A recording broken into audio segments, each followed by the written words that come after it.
Next बच्चे जो असीं करन जा रहे हैं मिसलेनियस रिएक्शन की अगली रिएक्शन है दैट इज़ टी-शेंको रिएक्शन। ठीक है, ये जी रिएक्शन होंगी है ना बच्चे, ये actually reaction with aluminium ethoxide है। ठीक है, वो प्रेजेंस के रिएक्शन होंगी।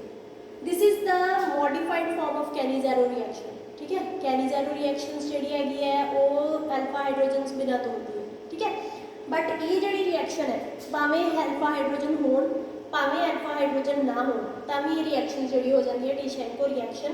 बट ये फर्क की है कि ये होनी कि प्रेजेंस है एलुमीनियम इथोक्साइड की प्रेजेंस। ठीक है, सो असी दो जोड़े है वो लै लेंगे कुछ भी दो एल्डिहाइड विद अल्फा हाइड्रोजन लै लेंगे CH3 C double bond OH। ठीक है, ये असी दो अल्फा हाइड्रोजनस लैने सिमिलर रिएक्शन है जो असी कैनिज़ेरो रिएक्शन की सी। कैनिज़ेरो रिएक्शन के की होंदा एक साडे कोल एसिड बनता सीगा, दूसरा साडे कोल एल्कोहल बनता सी, यही सीगा। इहदे विच भी की है एक एसिड बनेगा with similar carbon atom and एक जिहड़ा साडे कोल एल्कोहल बन जाएगा। ठीक है, क्या बनेगा लेकिन एलुमीनियम की वैलेंसी है 3, एलुमीनियम 3+ होता 3 वैलेंसी है, ये 3 इथोक्साइड जोड़े असी ला रहे इथोक्साइड। ठीक है, हुण की बनेगा साडे कोल बनेगा कि एक जोड़ा है दो एल्डिहाइड लै रहे हैं। Mechanism remains the same. मैं बार दूसरी बार बेटे मैकेनिज्म एक्सप्लेन नहीं कर रही, सेम मैकेनिज्म है जो असी कैनिज़ेरो रिएक्शन के विच कीता सी। ठीक है, नाउ CH3 CH2 OH आ जाएगा।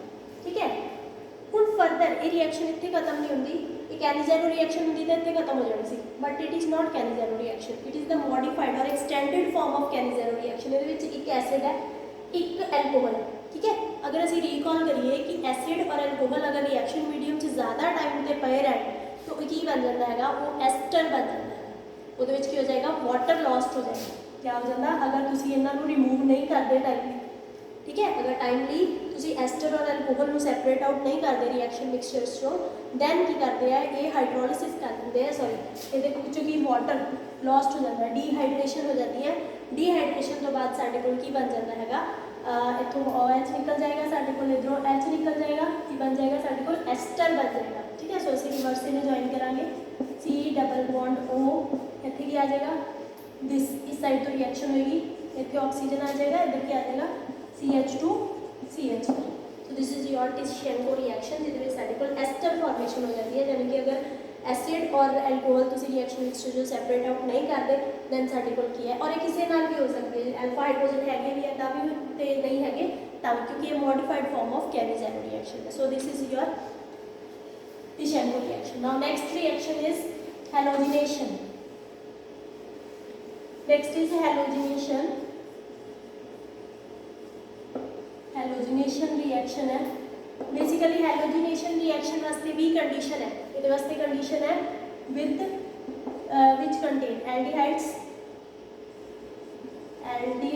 और ketone containing alpha hydrogen. Alpha hydrogen होने जोड़े बहुत जरूरी है, अल्फा हाइड्रोजन होने बहुत जरूरी है इस वास्ते। सो असी सिमिलरली जो असी पहला लगे आए एल्डिहाइड ले लें। ठीक है, सिंपल अगर तुम क्लोरीन ऐड कर दो but condition is excess of chlorine, chlorine should be in excess. अगर एक्सेस ऑफ क्लोरीन ऐड करोगे तो सिंपल साढ़े को अल्फा हाइड्रोजन जो रिप्लेस हो जाएंगे, क्या बन जाएगा CCl3 इतने की आ जाएगा साढ़े को C double bond O।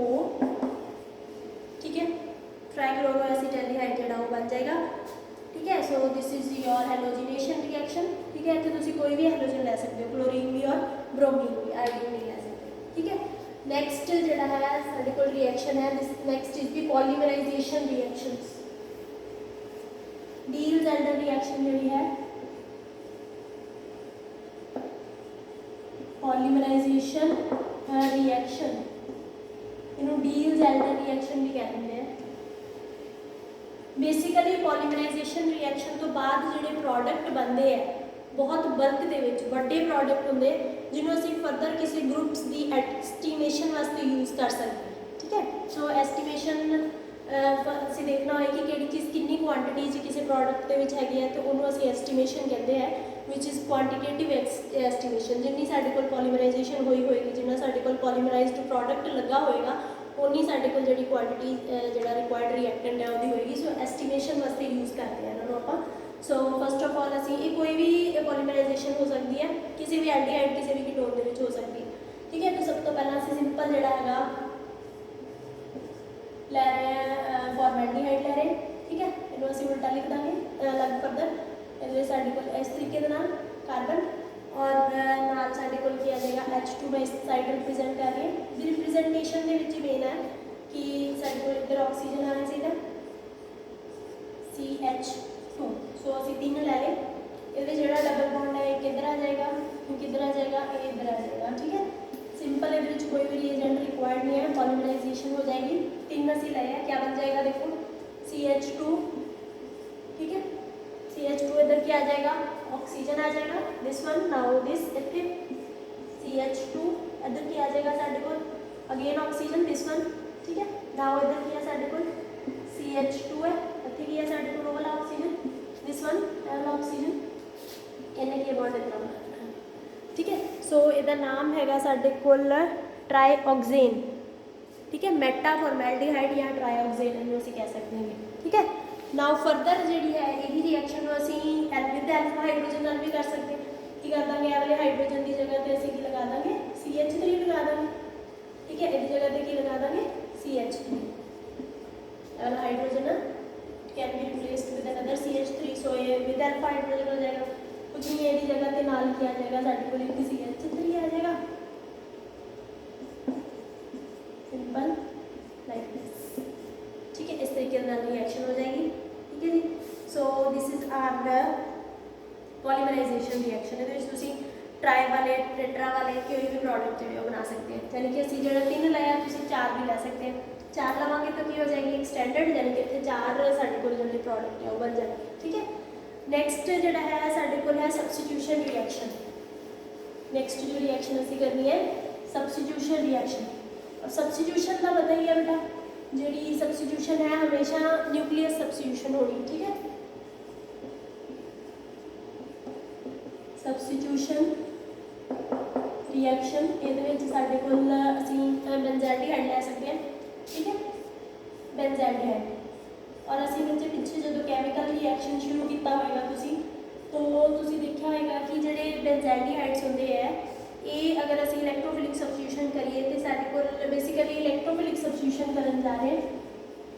इलैक्ट्रोफिलिक ring substitution इन्हों आप लिखांगे रिंग सबस्टिट्यूशन मतलब बेंजीन रिंग के ऊपर रिएक्शन होगी, ठीक है। नाउ इलैक्ट्रोफिलिक सबस्टिट्यूशन है, इलैक्ट्रोफिलिक मतलब इलैक्ट्रॉन लविंग जेडे पोजीशन के ऊपर। सो ऑर्थो पोजीशन है, मेटा पोजीशन है, पैरा पोजीशन, ठीक है। जी पोजीशन के ऊपर इलैक्ट्रॉन डेंसिटी ज़्यादा होगी वो ऊपर इलैक्ट्रोफिलिक सबस्टिट्यूशन रिएक्शन हो गया। सो इन्हू देख के ही सानू पता लगता है कि ये ऑक्सीजन इलैक्ट्रोनैगेटिव है, ठीक है। ये की करेगा इलैक्ट्रॉन्स को खिंच लेगा, ठीक है। नाउ साडे कोल जिहड़े इस तो बाद फर्दर जी रिएक्शन होएगी वो की बनेगा साडे कोल अगर आप रेजोनेंस स्ट्रक्चर बनाइए तो जस्ट रिकॉल है असीं पहला ये चीज़ कर चुके हैं। इतने नैगेटिव चार्ज आएगा इतने जो ऊपर उठ के जाएगा इतने डबल बॉन्ड आ गया साडे कोल इतने क्या आ जाएगा पॉजिटिव चार्ज आ जाएगा, ठीक है।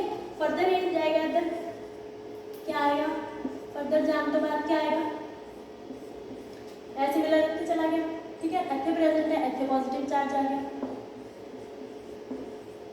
ओके।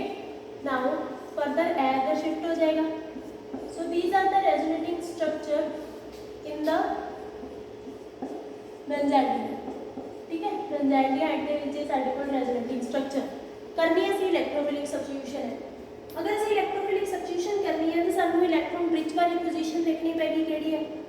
सो अगर असीं ऑर्थो वाली पोजीशन देखिए या पैरा वाली पोजीशन देखिए तो इन्हां दे उपर तो पॉजिटिव चार्ज है, ठीक है। पॉजिटिव चार्ज के ऊपर तो इलैक्ट्रोफाइल रिएक्ट नहीं कर सकता ना, कितने करेगा फिर साडे कोल जिहड़ी पोजीशन बचती है वो किहड़ी पोजीशन बचती है सिर्फ मेटा, किहड़ी पोजीशन बचती है सिर्फ मेटा पोजीशंस जिहड़ियां बचदी हैं जिन्हां दे उपर पॉजिटिव चार्ज डेंसिटी नहीं है।